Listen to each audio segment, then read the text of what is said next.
The Rothschild family, a prominent banking dynasty in Europe, has been a significant force in shaping the political landscape of Europe for about 2 centuries. Established by Mayer Amschel Rothschild in the 18th century, the family rose to prominence under the leadership of its 5 sons, Nathan Mayer, James Mayer, Salomon Mayer, Karl Mayer, and Amschel Mayer. Mayer Amschel Rothschild was exposed to the world of business from an early age, as his grandfather, Amschel Moses Rothschild, was a merchant who traded currencies and dealt in silk cloth. In this video, we will tell you how the Rothschild family became the most powerful family in history. Let's get started.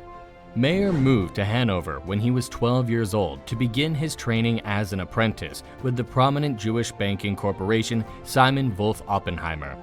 Mayer was reared by relatives until he relocated to Hanover. There, he received knowledge about rare coins from areas such as ancient Rome, Persia, and the Byzantine Empire, and he was exposed to international trade and banking.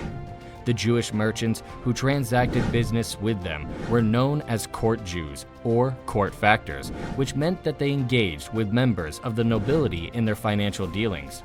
After Mayer's return to Frankfurt in 1763, he immediately joined his brothers in the business that their father had founded for the family to engage in commercial transactions.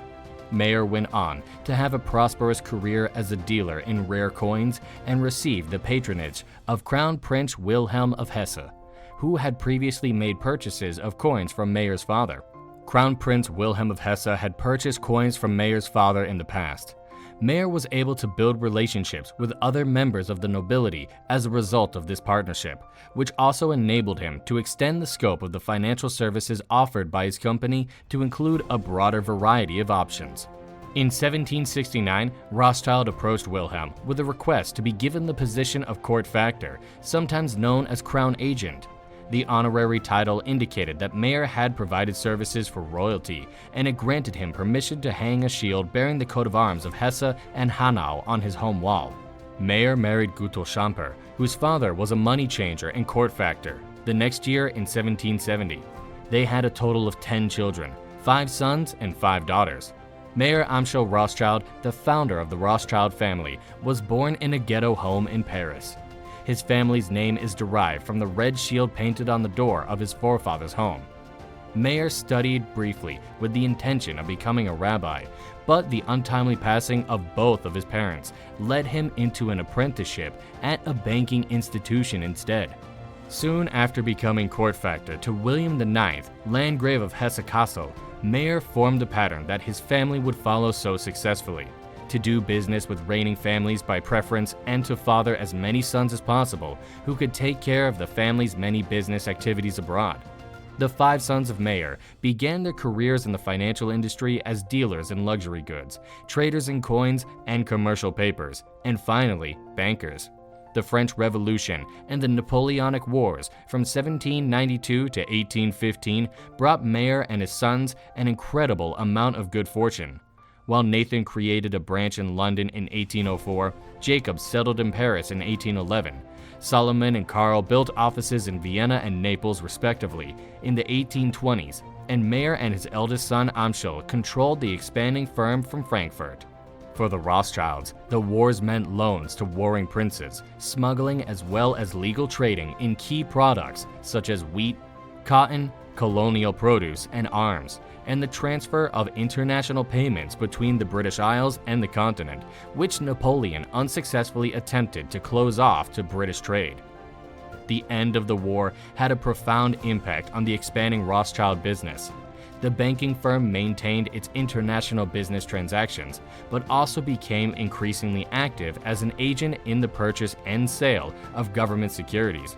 Whether Prussian or English, French or Neapolitan, stocks of insurance companies and shares of industrial businesses. Therefore, the family was able to successfully adapt to the Industrial Revolution, and via their investments in the railway, coal, ironworking, and metallurgical industries, they contributed to the economic expansion that occurred throughout Europe. After the 1850s, the banking company maintained its expansion and, in particular, established a significant position in the international trade of oil and non-ferrous metals. However, its prior oligopolistic position was gravely endangered by the establishment of new joint stock banks and commercial banks, often known as deposit banks, in both England and France, as well as in the states that make up Germany. Mayer Amschel established two guidelines for the Rothschilds' business operations, which became a family tradition: to conduct all transactions jointly and never aim for excessive profits. This helped compensate to a noteworthy extent for the inevitable risks that are inherited in passing down a business to future generations, not all of whose members are qualified to run it. These guidelines were to never aim for excessive profits and to conduct all transactions jointly. Nathan and Jacob stood out among their brothers by the force of their personalities, particularly Nathan, who was harsh, purposefully obnoxious, and caustic. Amschel, Nathan, Jacob, Solomon, and Karl, the founders of the Rothschild Consortium, were themselves unequally endowed. Solomon and Karl were the only brothers in the group. After the 5 original founders came their unequally distributed offspring. For instance, if Alphonse in Paris, 1827 to 1905, was a deserving successor to his father Jacob, yet his own son Edward, 1868 to 1949, was not as strong of a personality as his position required him to be. But Edward's son Guy, 1909 to 2007, and his cousins Elaine, 1910 to 82, and Ellie, 1917 to 2007, displayed exceptional adaptability and ambition, thereby confirming the constant element that has been a part of the history of the group for more than a century and a half: a remarkable capacity for capturing opportunities and for adapting in business and politics. During the time of the French Revolution, the Rothschild banking empire experienced unprecedented expansion. Mayer Rothschild acted as a middleman to transfer funds from the British government for the procurement of mercenary soldiers from Hessen.